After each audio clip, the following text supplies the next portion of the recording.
عندهم باثولوجي، لو اتكلمنا على الاكسترنال ابييرنس الشكل الخارجي، انا مش بتكلم على حاجه محدده، ما اتكلمش على ليد معين، على ليد او كونجكتيفا او كده. اكسترنال ابييرنس يعني الشكل الخارجي. فانا عندي الاحتمالات يا اما ان العين تكون خارجه بره، دي بنسميها بروبتوزس، او ان العين تكون داخله لجوه، دي اسمها سانكن جلوب. جلوب يعني عين. او انها تكون ايه نورمال بوزيشن ان ذا اوربت، هي طبيعيه خالص زي كلنا. تمام.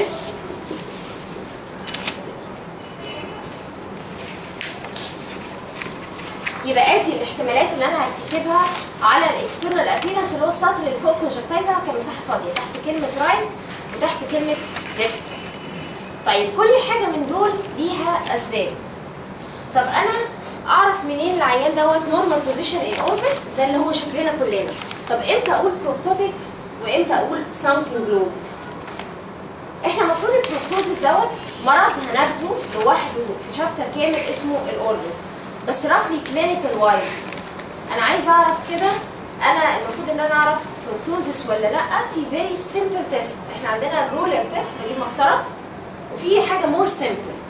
كلنا واحنا قاعدين كده، هل لما بحط صباعي على الابر واللور اوربيتال مارجنز، مش احنا الاوربت ده احنا خدناه مع بعض امبارح كوادريلاترال كده، ليه روف وليه ميديال وول اللي هي ناحيه النوز، وليه لاترال وليه ايه فلور زي ما في روف. هل انا وانا قاعده كده لما بحط صباعي بحس ان الجلوب زي صباعي بقى كيرفت، ولا هو لمسه بس؟ صباع مش ايد كلها. معلش يا جماعه، يعني بالذات الهاو تو اكزامن كلنا لازم نفولو كل كلمه بقولها. يعني لما اقول لكم ليتل فينجر ليتل فينجر، لما اقول لكم ثامب ثامب، مش ان انت تحاول تكزامن باي صباع تاني. اوكي؟ فايه انا لما احط كده بلاقي نفسي لامسه العين، صح؟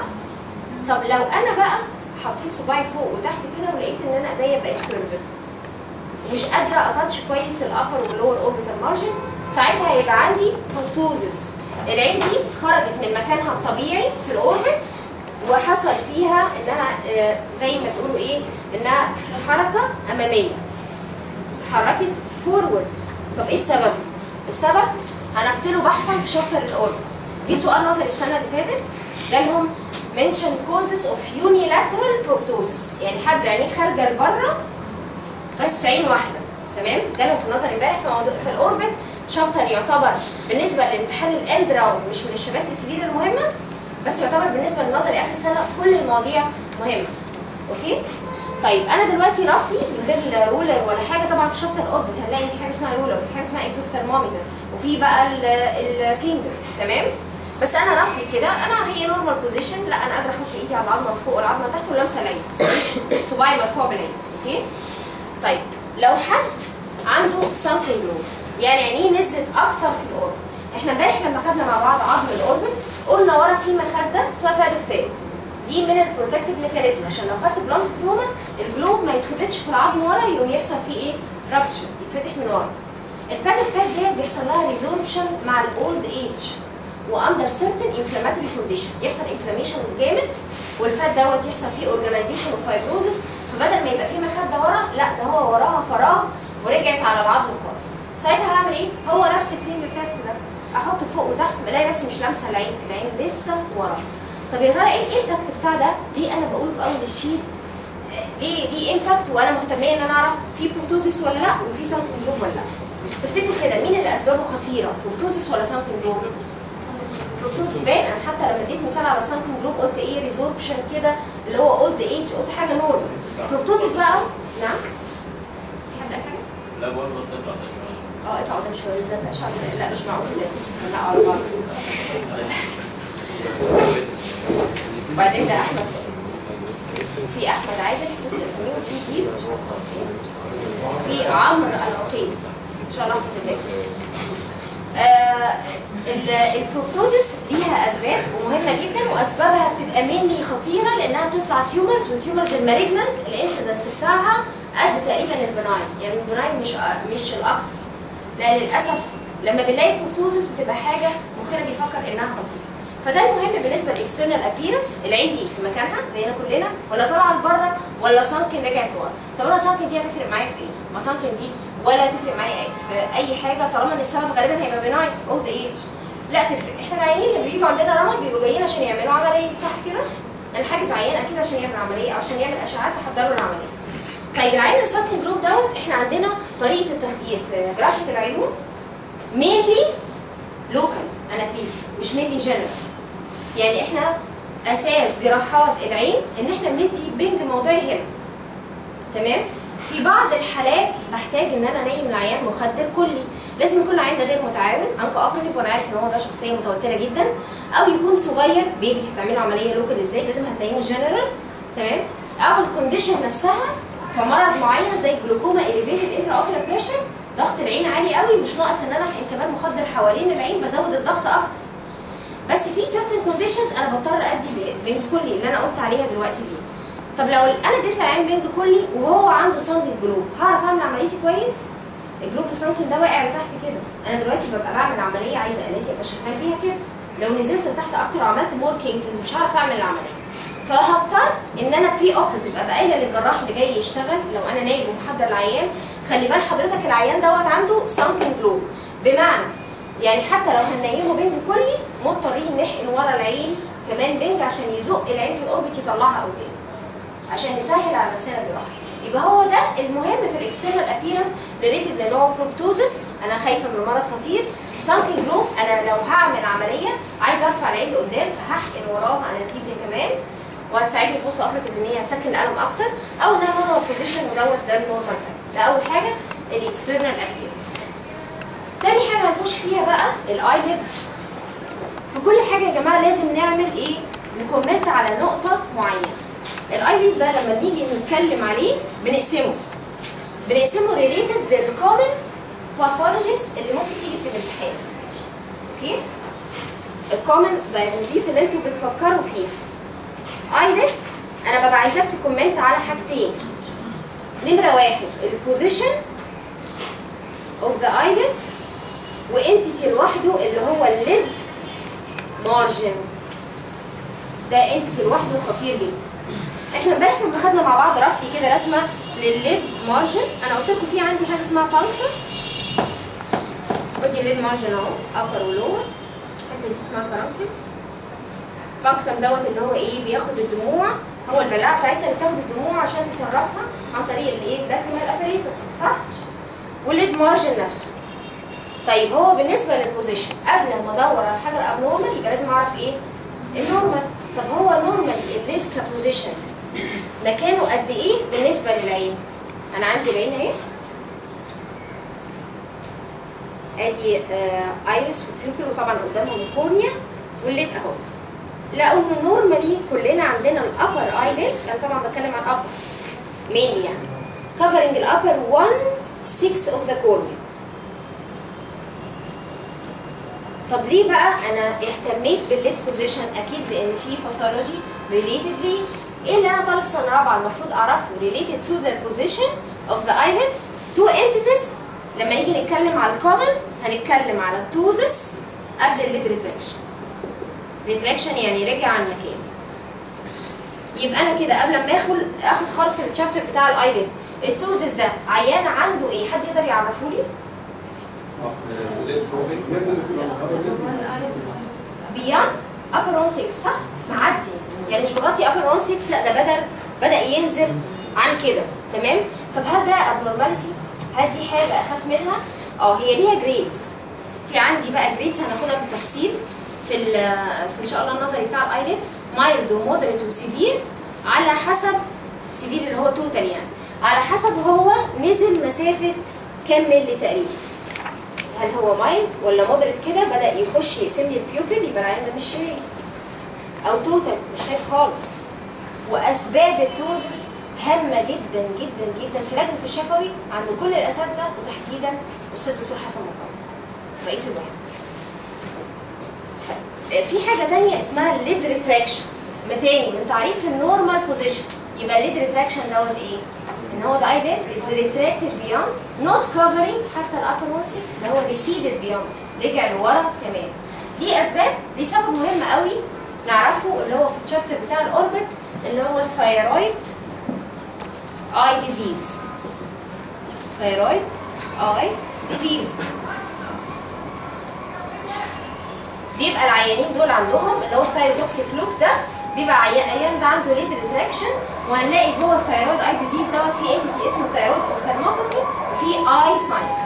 من فضلكم الاي ساينس فيها اسامي احفظوها كويس لان انتوا هتتسالوا فيها في بعض اللجان.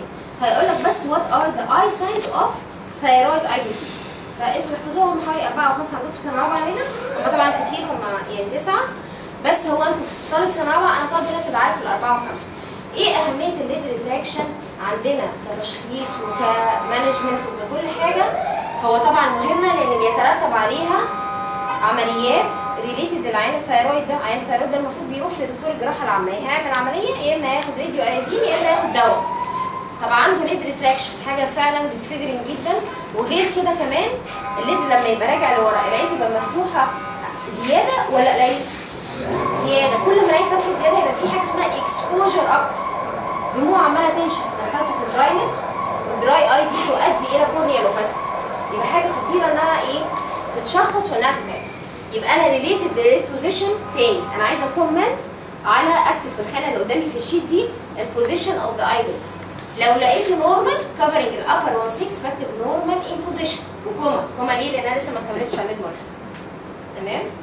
طيب لقيته فيه كلوزس بحدد مايلد ولا نزل على البيوبل بقى مودريت ولا توتال لمس اللي هو الليد مارجن، يبقى مايلد ولا مودريت ولا سيفير كلوزس. ليد ريتراكشن بكتب برضو في السطر دوت ان ايه؟ في ريتراكتد ابر ايليد.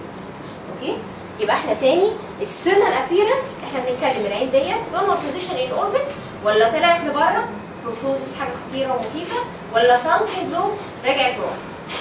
الليد عايزه كومنت على حاجتين، البوزيشن اوف ذا ليد والليد مارجن. ده الكلام ده في الشيت ماشي؟ الليد مارجن. بس بالنسبه للكلينيكال هو ده بقى السلايد اللي انا هقوله. قبل ما اتنقل للسلايد دي بس هقول لكم بالنسبه للليد مارجن ايه الكومنتس اللي عندي. احنا كلنا يا جماعه الليد مارجن بتاعنا كوابتد ولازق على الجلوب ولا بعيد عنها؟ يعني هو لازق على عينينا الليد ولا بعيد كده ومقلوب لبره ولا مقلوب لجوه؟ كلنا ايه؟ كلنا لازق وعادي. وحتى في حاجه كده هتاخدوها في الديتيل ده اناتومي اوف ذا ايليد ان الليد مارجن دوت لازم يكون شارب بوستيريور بوردر. شارب بوستيريور بوردر انهي بوردر اللي بسميه بوستير؟ اللي هو لازق في الجلوب اللي ورا ده اللي اسمه البوستيريور بوردر. وبتك قوي دايما على انه يبقى شارب وكوابتد تو ذا جلوب لازق على عيني عشان الدموع اللي اتكونت فين امبارح خدناها لاكريمال جلاند اللي هي موجوده في الابر اوتر كوادرنت تمشي على سطح العين تروح لايه؟ للبانكتم وتمشي في اللاكريمال درينج سيستم. يبقى انا عايزاها يبقى الليد بعيد ومقلوب لبره ولا عايزاه يبقى مقلوب لجوه واللاشز عماله تحك ولا عايزاه يبقى كوابتد وشارب عشان يوصل لي ايه؟ التيرز المكان. لو حصل ديس اوردر في الليد بوزيشن الليد مارجن بوزيشن اتقلب لجوه اتقلب لبره العيان بيخش في حاجه اسمها ايبيفورا تيرنج كتير بيدمع كتير. تمام؟ وبيحصل له مشاكل كتيره قوي وامراض كتيره قوي ريليتد ليه. يبقى عشان كده انا قلت لكم الليد نكتب هو نورمال ان بوزيشن ولا توزس ولا ريتراكشن كوما واتكلم ايه ليد مارجن نورمال. ليد مارجن از نورمال. تمام؟ ايه الابنورماليتي بسميها ايه؟ انا عارفه ان في الاول الاسامي هتبقى سخيفه عليكم بس في منكم يمكن عنده فكره شويه عن الرمد. ليد مارجن لو اتقلب لبره اوتورد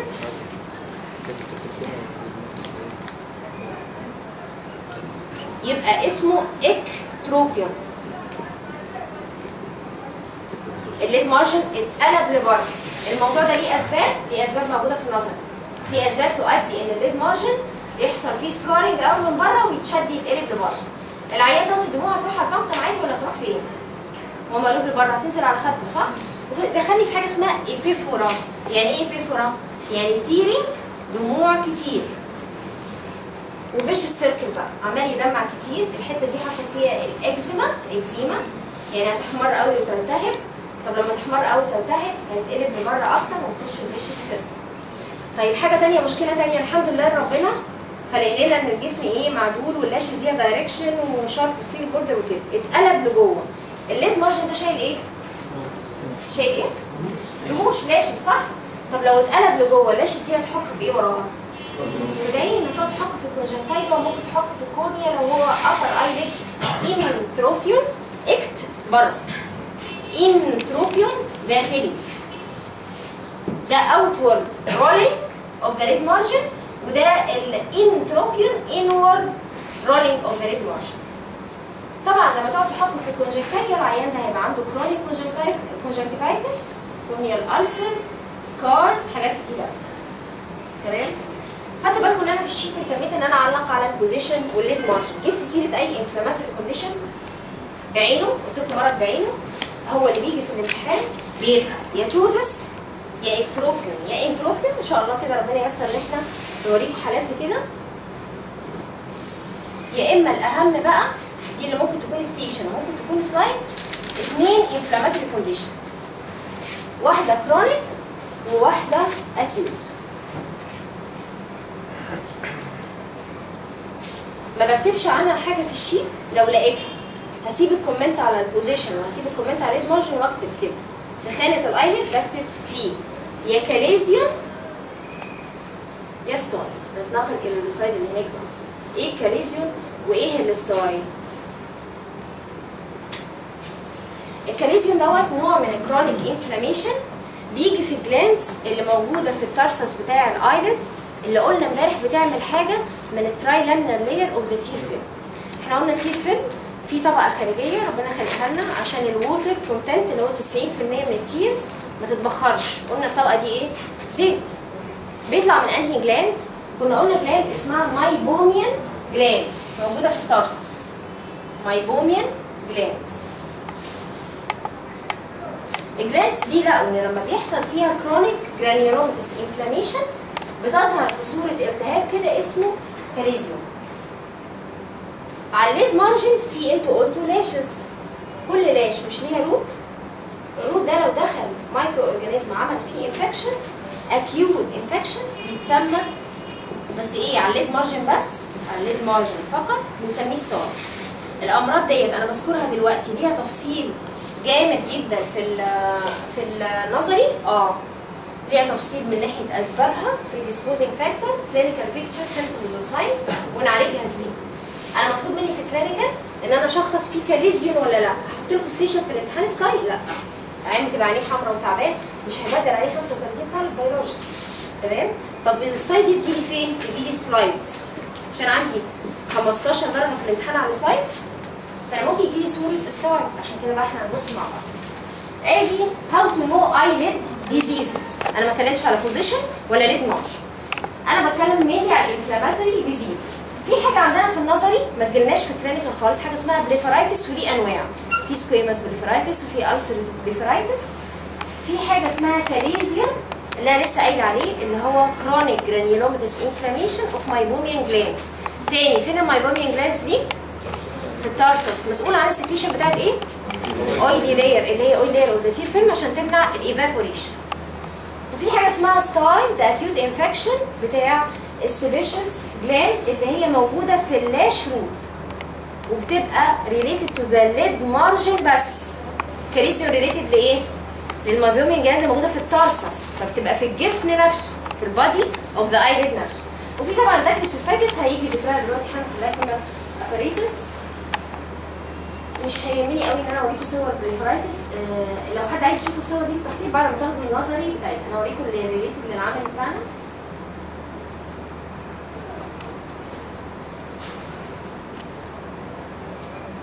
هو العين ديت احنا مصورينها كده ليه؟ احنا مصورينها عشان نبين لكم في فتحات هنا على الليد مارجن، هو الفوكس بتاعها مش حلو قوي، بس حد فيكم في اللي قاعدين شايف ان في نقط صفرا جنب بعضيها كده على مسافات، في لون اصفر كده على الليد مارجن؟ ده ايه تفتكروا؟ ايه اللي ممكن يكون لونه اصفر؟ ايه عندنا لونه اصفر ولسه قايلاه دلوقتي بيطلع من المايبوميان جلاند؟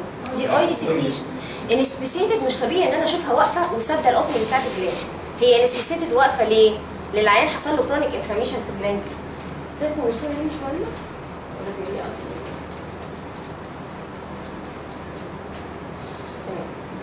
ايوه اول حاجه اهي دي الصوره اللي هي بتاعت الستاي. تاني الستاي دي ايه؟ ده acute infection او inflammation of the sebaceous gland related to the rash wound. بشوفها كده بالظبط. انا كده هنا موجوده فين؟ الحته دي انا السهم مشاور على ايه؟ على الليد مارجن صح؟ انا مشاور على اي حاجه من البادي اوف ذا ليد يبقى هي نقطه حمراء وساعات بتبقى نقطه بيضاء related to the lash wound. شفنا الصوره؟ فهمناها؟ نبص بقى على العيان. ادي العيان اهو. شايفين الاحمر كله عامل اليفيشن ايه؟ ادي الليد مارجن ماشي اهو وبعدين حاجه مرفوعه وفي وسط الاحمر في نقطه ايه؟ اللي شايفها؟ في نقطه بيضاء. ده بقى البوينتنج. احنا السلايد دي ممكن تعمل لنا بوينتنج كانها هتفتح على السكين سايد. طب انا بقى هتلخبطني دي مع الكاليزيوم كده. شايفين هنا النقطه البيضاء واضحه ازاي؟ الليد كله احمر بس مفيش سويلنج. والسويلنج موجود ناحيه ايه؟ ادي الرمش اهو. مش ده لاش؟ معايا اللي ورا شايفين يا دكاتره؟ اللي ورا كله شايف؟ ادي رمش اهو، ادي لاش اهو ونقطه بيضاء. يبقى دوت ايه؟ ستاي اللي هو ايه؟ ايوه البوينتنج بتاع الباس. اكيد انفلاميشن عمل باس فبيعمل بوينت. ما بيفتحش ايه؟ في العادي ما بيفتحش بس لو عملت له سكويزنج بيفتح. لو عملت له سكويزنج يعني انت المفروض بيجي لك العيان تديله ميديكال تريتمنت. الناس اللي بتقعد تعمل سكويزنج دي حاجه مش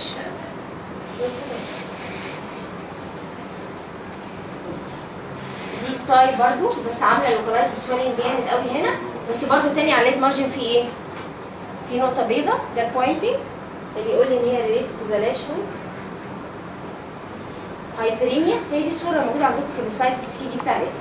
هايبريميا حمار بس الليد مارجن ماشي عادي كده اترفع بايه؟ بالانفلاميشن اللي هي acute inflammation of the sebaceous gland of the lash root. انا بكرر كتير عشان تحفظوا معايا تمام عشان اسهل عليكم مذاكره النظري شويه. ادي اهو شايفين السويلنج اللي عليه مارجن وسط اللاشز.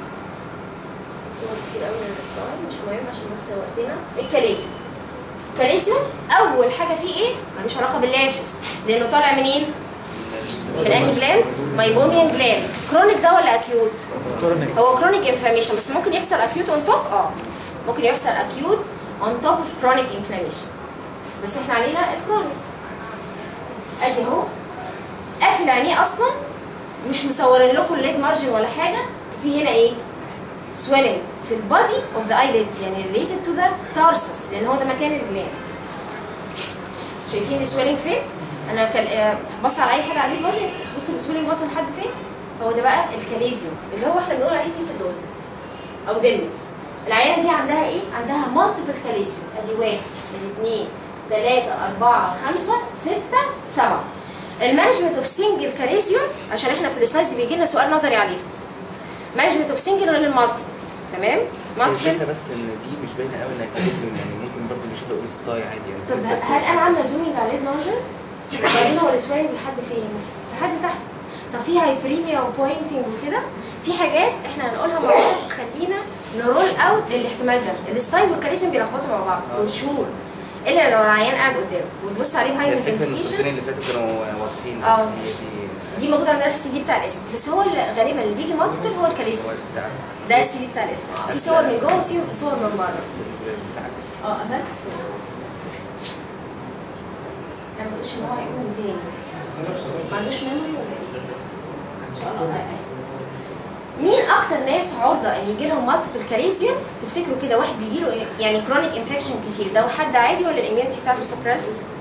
الناس الانيميك او الناس اللي عندهم uncorrected error of refraction. كلنا لما نيجي نذاكر في الايليد هنلاقي uncorrected error of refraction يعني الواحد مش لابس نظارته. طب ده يجي له انفكشن وانفلاميشن ليه؟ هو السبب بسيط جدا. انتوا بتلاحظوا في حركه بيعملها اللي مش لابس نظاره سواء كنت انت او اللي حواليك ان هو لما ما بيبقاش شايف مش بيزور على عينيه كده.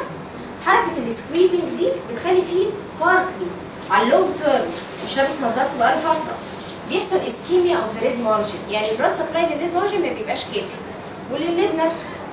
فبالتالي اي حاجه ما بيجيلهاش بلاد سبلاي كويس النارشمنت والاميونيتي بتاعتها حلوه اكيد مش حلوه. فعشان كده الناس دي بتبقى عرضه اكتر ان يجي لها انفكشن عن غيرها. عشان كده اتذكر في اسباب related to the hot humid atmosphere uncorrected error انيميا داستي. في اسباب كتير قوي دي تتغطى في النظر. احنا عندنا هنا مهم بالنسبه لي اعرف شكله ايه واشخصه ازاي في الامتحان. هاو فريكوينت ان هو يجي؟ المفروض ان هو فريكوينتلي يجي بس بيقول لك ستيشن سهله وبلاش ما نجيبهاش للعيال بس هو المفروض يجي. تمام؟ الكاليزيوم شايفين قد ايه؟ بصوا كبير قد ايه، وصل لحد فين؟ لحد الكريز. تمام. بس دوت بقى كرونيك ولا ده الحاجه اللي انا قلت ان كرونيك ممكن يحصل اكيوت اون توب؟ طب انا ليه هنا قلت اكيوت اون توب؟ انت مش مطلوب منك في الامتحان تقول اكيوت اون توب ولا حاجه. فيها بريميا جامده قوي، يبقى في اكتيف انفلاميشن دلوقتي، صح؟ ادي صور الكاليزيوم، ده الكاليزيوم من جوه، الصوره دي موجوده في سي دي الاسم.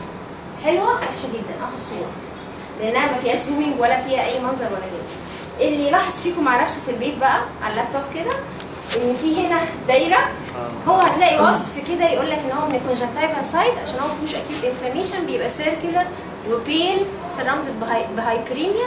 هو ده المنظر المفروض ان انتوا كنتوا اكسبكتد تشوفوه، والصوره وحشه ما بتجيش. يعني هو ده المفروض ده الايلاند يعني قلبناه بقى من جوه، ببص عليه بس من جوه. من جوه، يعني عارفه الفيبرال كونجكتيفا. النهارده مع الدكتور هنا ان شاء الله. بصوا دوت عامل كذا ابسس جوه ازاي، في اكيوت انتروفيك كرونيك برضه كاليزيون. طب العيان عنده كاليزيون بس مش هتجينا في الامتحان، عنده كاليزيون سلايد تحت ده بقى من ده كاليزيون اهو. طيب نكتفي بهذا القدر في الليل وننتقل للستيشن بعدها اللي انا كنت حاطه عليها نجمه، وقلت زمايلكم في الوحدات الثانيه والدكتوره هي اللي هتخش النهارده تسالكم فيها اللاكريمال ابريز. عرفنا يا جماعه الليد بنكومنت على ايه؟ ليد بوزيشن وليد مارجن. طب بالنسبه للامتحان في الحاله كلينيكال انا مش باخد شيت، ايه الحاجات اللي ممكن يجي لي فيها دايجنوزس؟ الكاليزيوم كلينيكال. طب بالنسبه للسلايدز كاليزيونيك اباريتس. ليه انا قلت لاكريمال اباريتس وما قلتش لاكريمال جلاند؟ لان هي الاباريتس دي عباره عن حاجتين زي ما قلنا امبارح، في سكريشن من اللاكريمال جلاند اللي في الابر لاترال كوادرنت، وفي درينج يبدا من اول البانكتم عشان ما حضروش معانا اللي هي على الليد مارجن، على البوستيريور بوردر بتاعه الليد مارجن اللي هو شارب اللي هو بيمنع ان يحصل لي ابيثرا. البانكتم ديت تؤدي الى الجهاز بقى الاكسكريشن، الدموع دي هتتصرف على فين؟ يبقى انا عندي الغده اللي بتفرز اللي هي اللاكريمال جلاند، وطبعا في حاجات ثانيه ذكرتها امبارح غير اللاكريمال جلاند مسؤوله عن التيرفل، بس هي دي اللي انا باسس كلينيكالي. وعندي الحاجه الثانيه انا عايزه بقى اللاكريمال ساك، يعني نقيت من كله اللاكريمال ساك. بيجي في الامتحان يطلب مني يقول لي ايه اكزامن اللاكريمال اباريتس، مش في وحدتنا، مش عايز اسال سؤال ثاني احنا عندنا هتقيس فيزيكال ساينس. المفروض ان انت بتدور على اللاكريمال جلاند دي فيرت ولا لا. ممكن كل واحد فيكم يحط الثامب عند الابر لاترال كوادرنت كده يقول لي حاسس ايه غير العظم؟ حاسس ايه؟ في حد حاسس حاجه؟ ولا حاسين العظم بس؟ عظم بس صح؟ هي نورمالي لا والله. طب هو طلع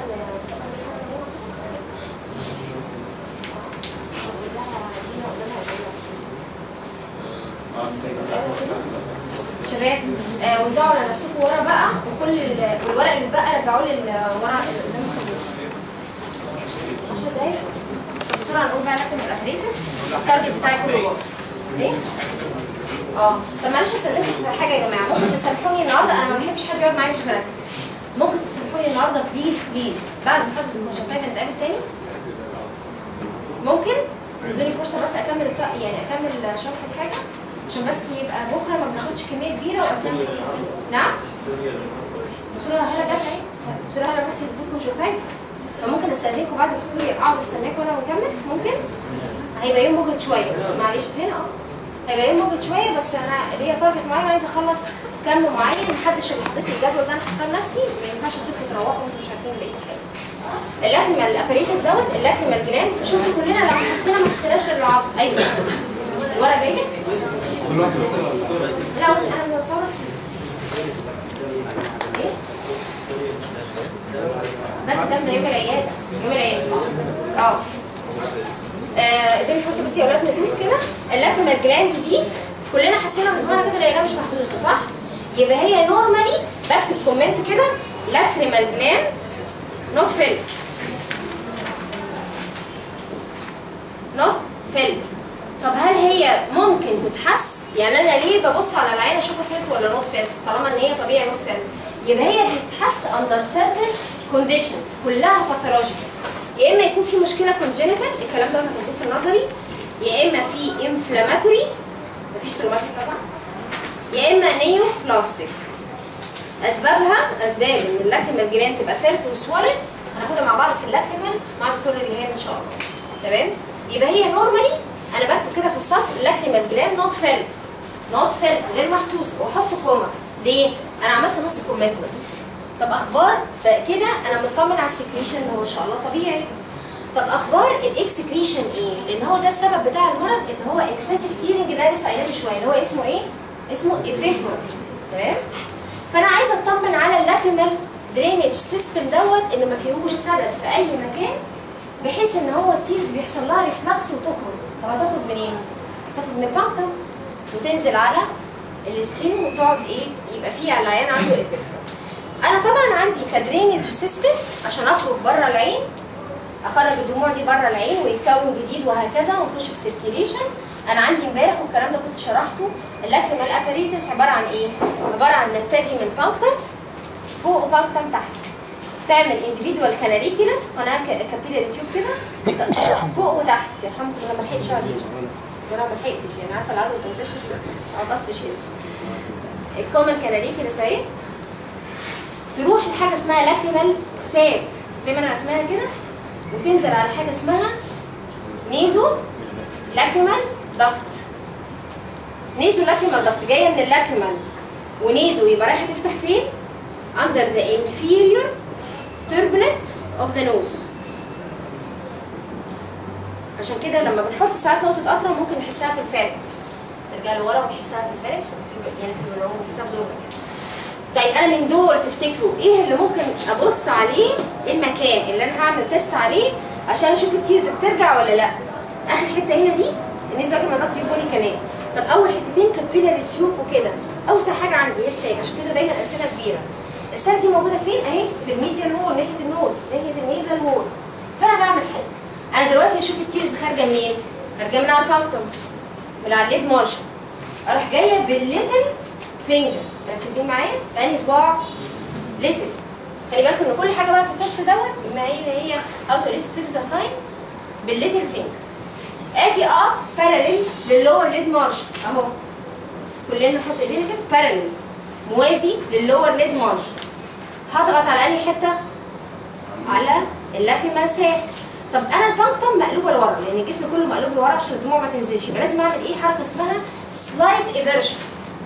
سلايد ايفيرشن، احاول اقلب الجفن سنه صغيره، احط الليتل فينجر اقلب الجفن سنه صغيره كاني بشده لتحت. انا مش عارفه اعمل على نفسي لان انا عندي حاجات يعني مش مشاكل صحيه جامده جدا في عينيا. وادوس افحص ايه اللي هنا؟ الساك. العيان دوت لو خرج دموع من فتحه البانكتوم، هل طبيعي ان الدموع تبقى متحوشه في الساك ولا المفروض كانت نزلت على النوز؟ لو رجعت بنقول العيان ده عنده بوزيتيف ايجابي، طلعت دموع ريجرج، ارتجاع للدموع من الساك، يبقى هي في انسداد في مكان ما غالبا في النيزو لاكريمال داكت هو اللي خلاها تتحوش فوقها في الساك. لما مسكت الليتل فينجر باراليل للور ليد مارجن سلايد ايفيرجن اضغط على الساك كده، محدش يدوس تحت ده انت بتدوس على النيزو لاكريمال داكت، والنيزو لاكريمال داكت دي بارتلي بوني كمان بارتلي ميوكوس ممبرين كمان. وافعص الساك وبص، ولع نور لنفسك توش. الصح قوي ان انت تعمل التست ده وانت قاعد على السيت لامب. السيت لامب ده مصباح شق كده ميكروسكوب ليه تركيب معين ومرايات عاكسه وكده، بشوف صوره العين عندي انا على سكين كده، ببص على العيان قدامي وبص وبيديني ماجنيفيكيشن تكبير عشان اقدر اشوف الدموع لو رجعت فعلا.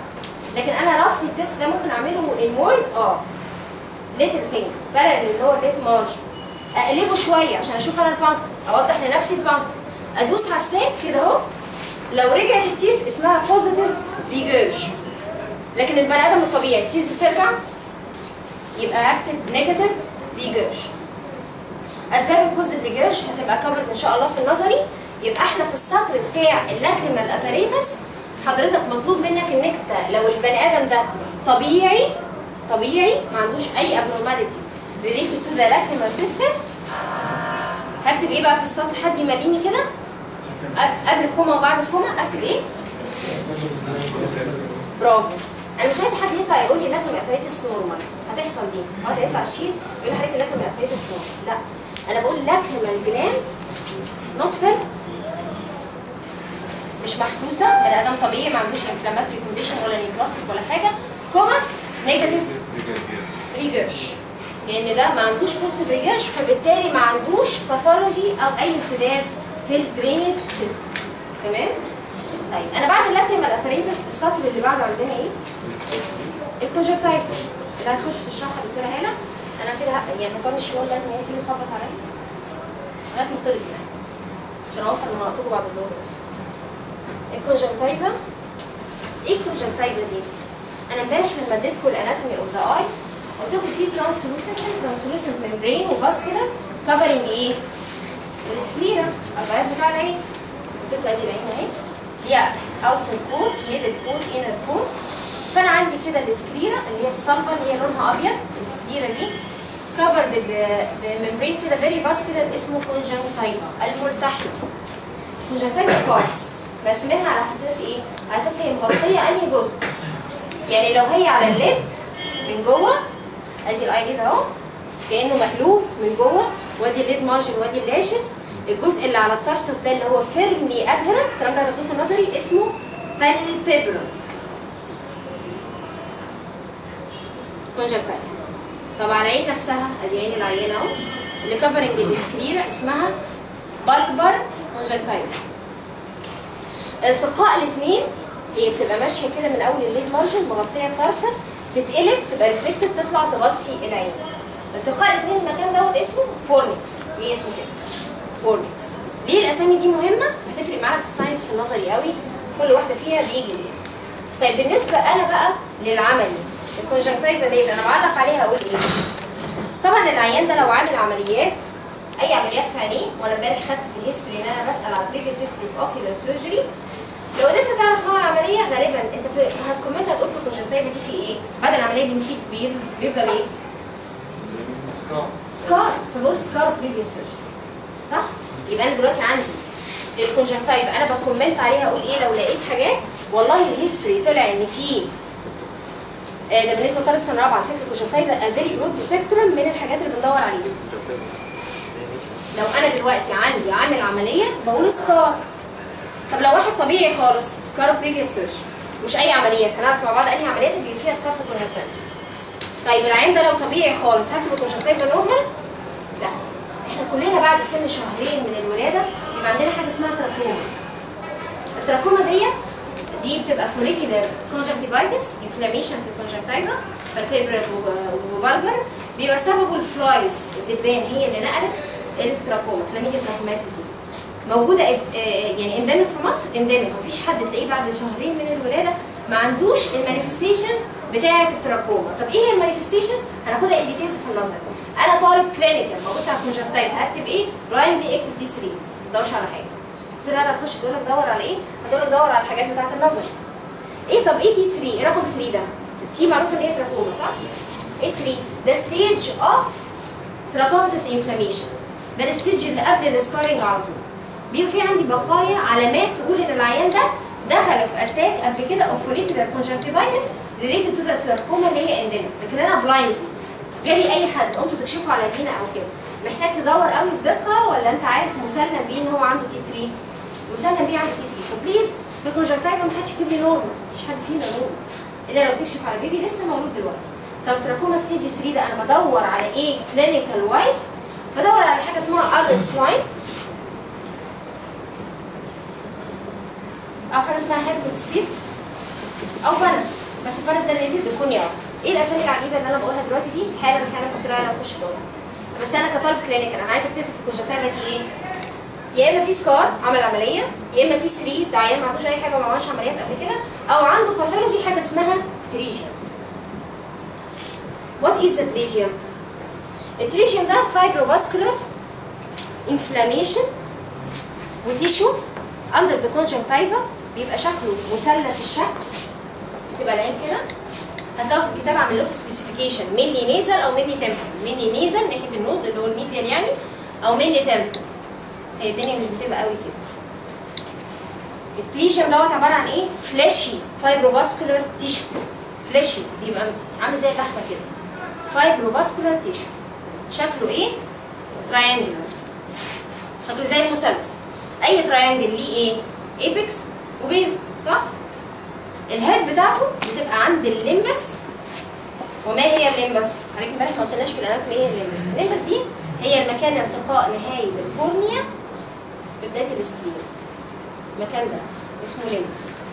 المفروض ان هو الهيد بتاعته تبقى عند الليمبس والبيز بتاعه بعيد ناحيه الانر ستراكشر اوف ذا باربر كونجكتيف، حاجه كده اسمها كرانكل،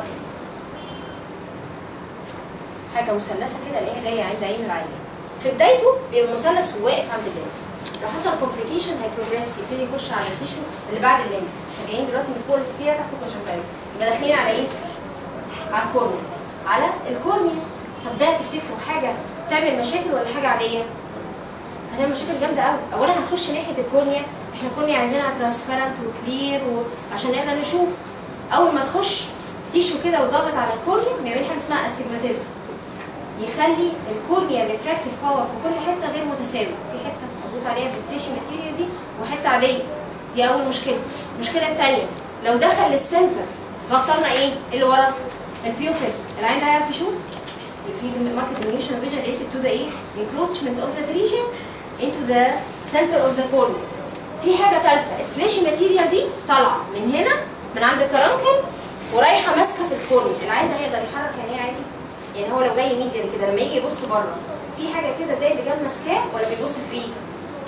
في فليش ماتيريال كده واقفه وماسكاه ابنورمال تيشو فوق العين، تمام؟ جاي من البروجكتات مش هيعرف يحرك طبيعي، فيبقى عنده ريستريكشن اوف ذا موتيليتي اوف اوكيولار موتيليتي. السؤال ده بيسال الدكتور حسن مرتضى في لجنه الشفوي وات ار كومبليكيشنز اوف تريجن. محدش فيكم يتخض لما يخش يلاقي سؤال. نشوف بقى الصوره دي.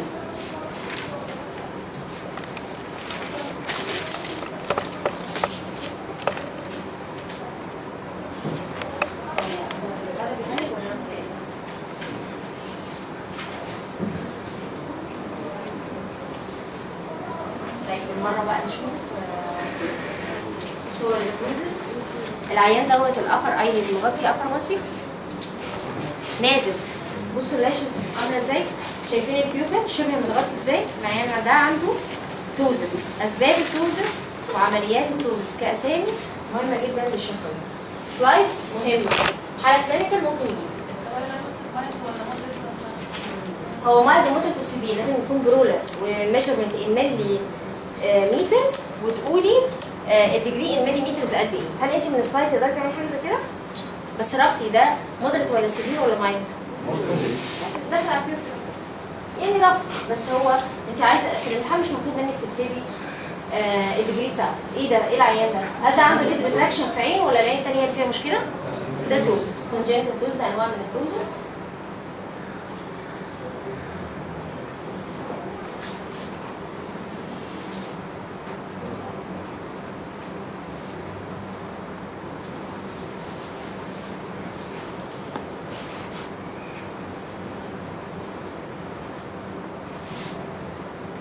النهارده بس هوريكم الحاجه، كل الحاجات دي على فكره عليكم نظري وعملي كل حاجه، بس انا هوريكم اللي ريليتد للكلينيكال. كل دي نظام خلصت. ازاي حضرتك؟ لا خلاص هوريكم بس صوره التريجيوم. ادي يا اولاد منظر التريجيوم او فيشن من الاول خالص. انت انا بعمل الشيت الشيت من الاول. طب يعني هاو تو اكزامن خدوا النهارده بس من الفيزيكال ساينس اللي داخل